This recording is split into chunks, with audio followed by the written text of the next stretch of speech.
하나님께서 우리에게 주시는 말씀은 로마서 5장 1절에서 8절의 말씀입니다.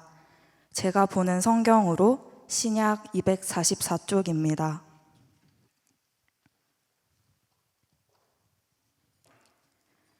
이제 로마서 5장 1절에서 8절의 말씀을 봉독하겠습니다. 다 함께 일어나셔서 하나님의 말씀을 경청하시기 바랍니다. 그러므로 우리가 믿음으로 의롭다 하심을 받았으니 우리 주 예수 그리스도로 말미암아 하나님과 화평을 누리자.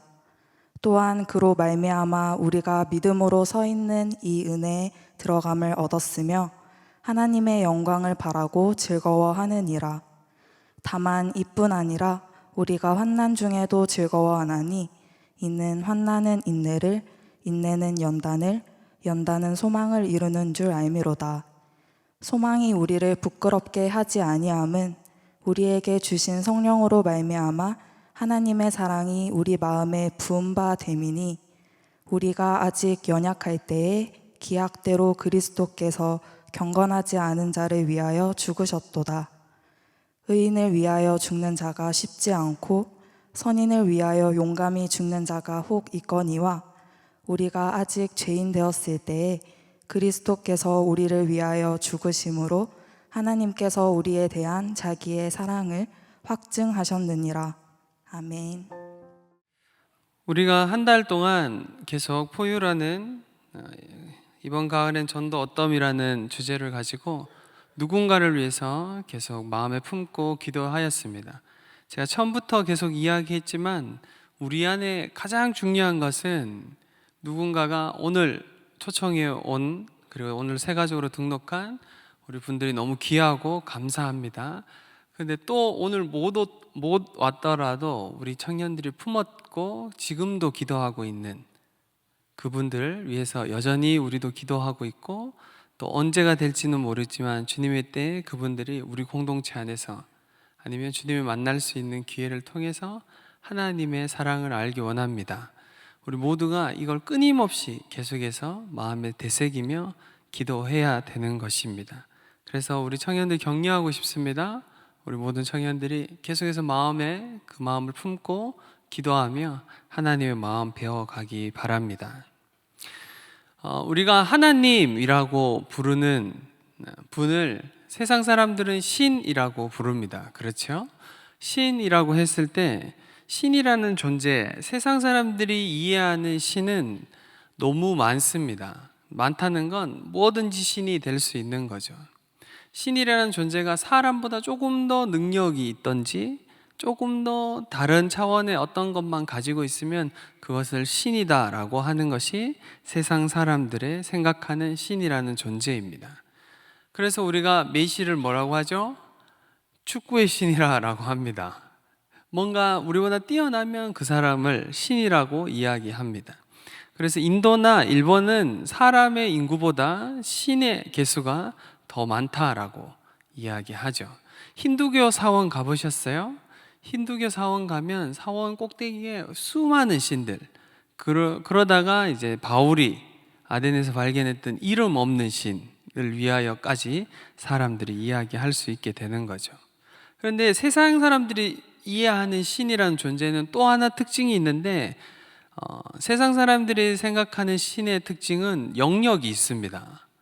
그렇죠? 우리나라 안에 정서, 그러니까 우리나라 사람들이 생각하는 신이라는 존재도 영역이 있어요. 바다에 가면 어떤 신이 있죠?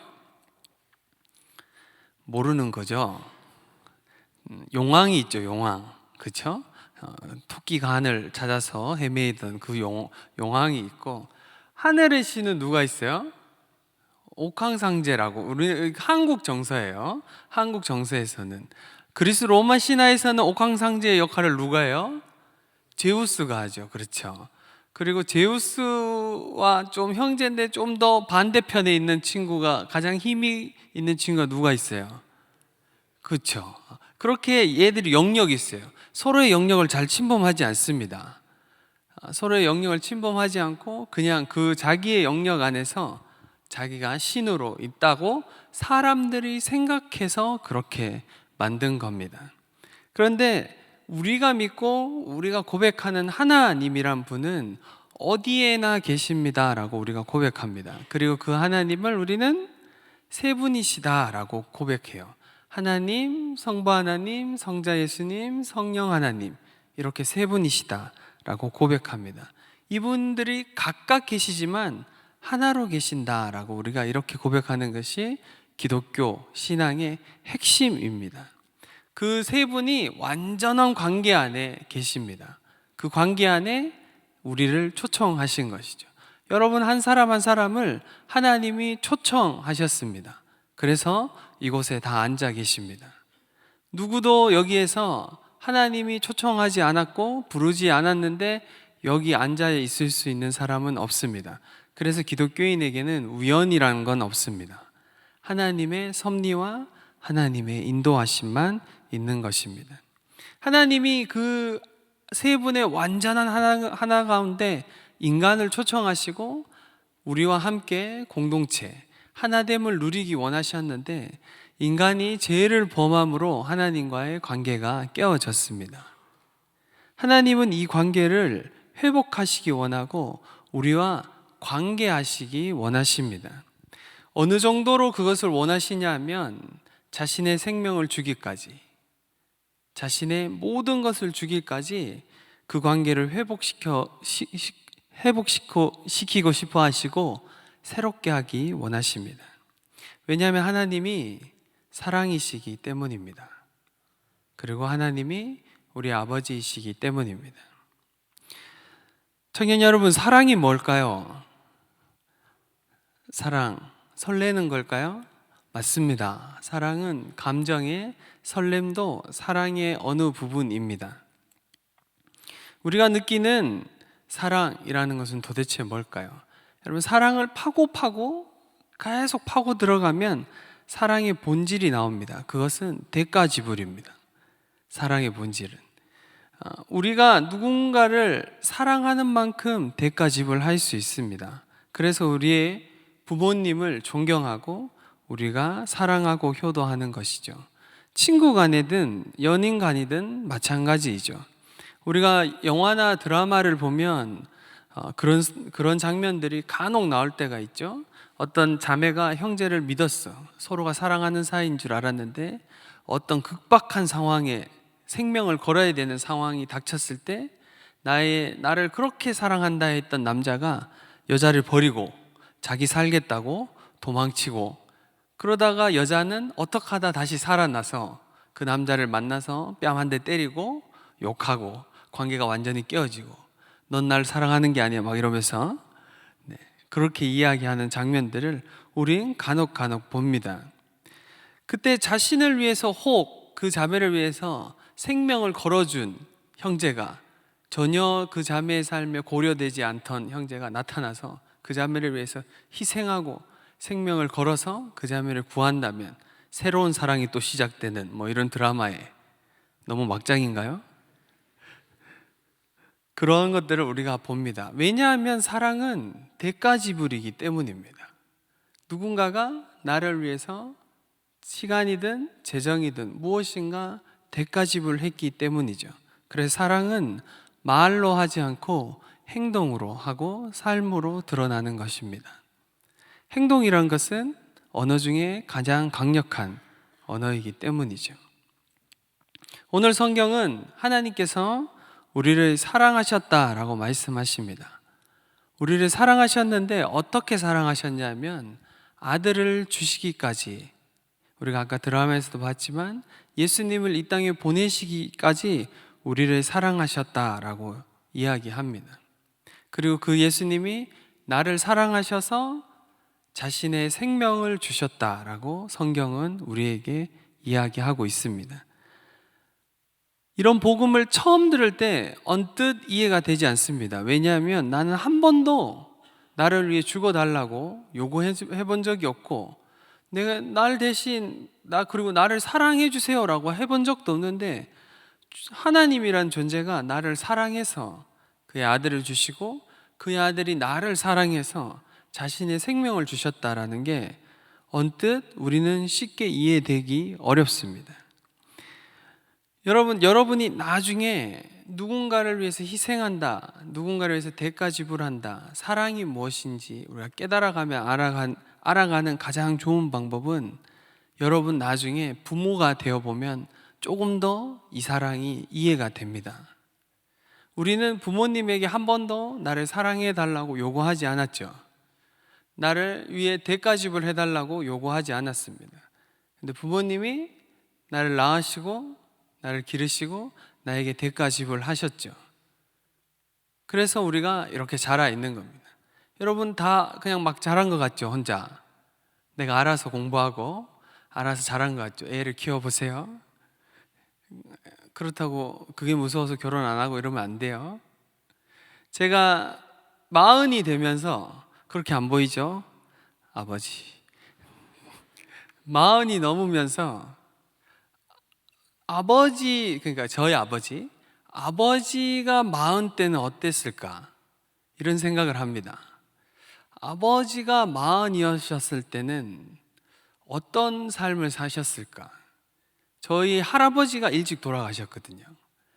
제가 알기로는 저희 아버지가 초등학교 때 돌아가셨어요. 그래서 저희 아버지는 아버지의 부재의 삶을 사셨어요.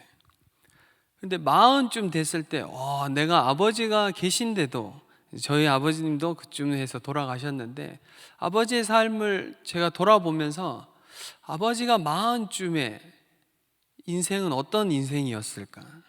그리고 자녀를 사랑했던 삶을, 그리고 그 삶을 견디면서 걸어가셨던 삶을 좀 생각하게 됐어요.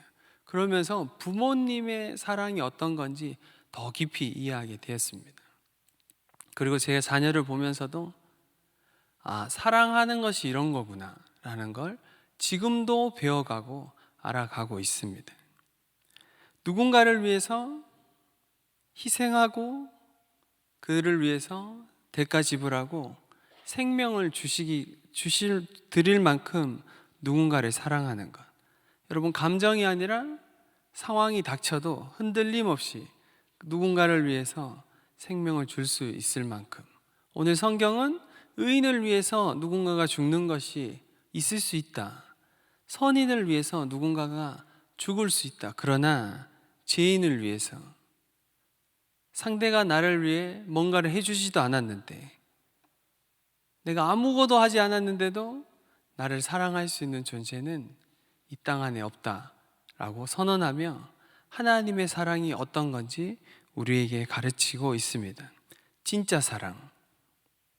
세상이 이야기하는 그냥 모양만 있는 사랑 아니라 진정한 사랑이 무엇인지 우리에게 가르치고 있는 것입니다. 나를 아시지만 어느 정도로 아시냐면 완전히 아시는, 나의 연약함과 나의 부족함과 나의 아주 연약한 부분, 숨기고 싶은 부분까지 다 아시면서도 하나님이 나를 사랑하십니다.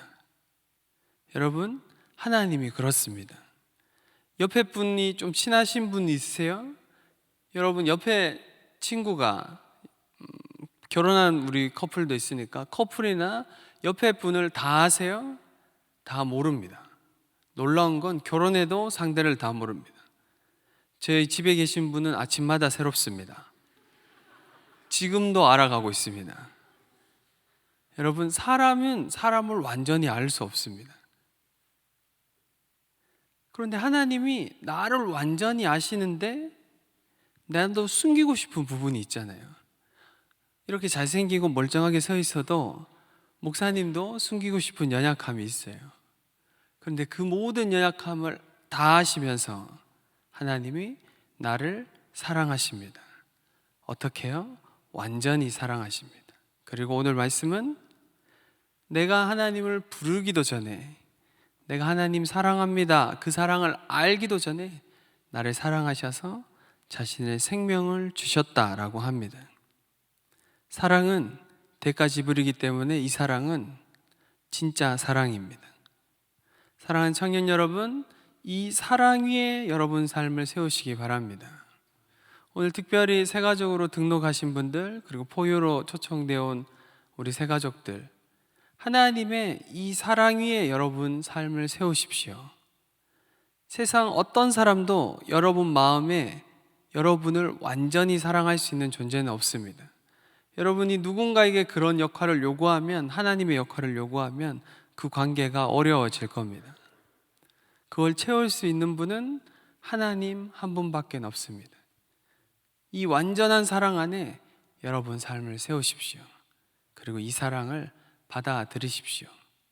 여러분을 하나님이 사랑하십니다.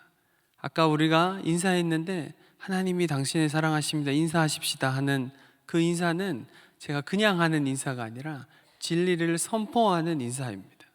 하나님이 여러분 한 사람 한 사람을, 신이라고 불리는 그 존재가 세상이 이야기하는 그런 신, 그 수많은 신 중에 한 신 아니라 오직 한 분, 유일한 신이신, 유일하신 그 하나님, 온 우주를 창조하시고 역사를 운행하시는, 우리가 가늠치 못할 정도로 크고 놀라운 존재, 그런 하나님이 우리 인생이 티끌 같은, 수억 년의 시간 속의 티끌 같은 나의 삶을 바라보며 나의 존재를 완전히 아시며 나를 향해서 사랑한다 고백하시고 너를 위해 나의 생명을 줬다라고 말씀하십니다. 사랑하는 청년 여러분, 이 복음 위에 여러분 삶을 세우십시오. 이 복음을 다시 한번 여러분 삶에 새롭게 하고, 특별히 오늘 초청되어 온 모든 형제와 자매들 안에 이 사랑이 믿어져서 누가 설명해 주지 않아도 그 사랑이 내 마음 안에 채워져서 이전에 없던 하나님이 주시는 평안함과 사랑 가운데 삶을 살아가시기 간절히 바랍니다.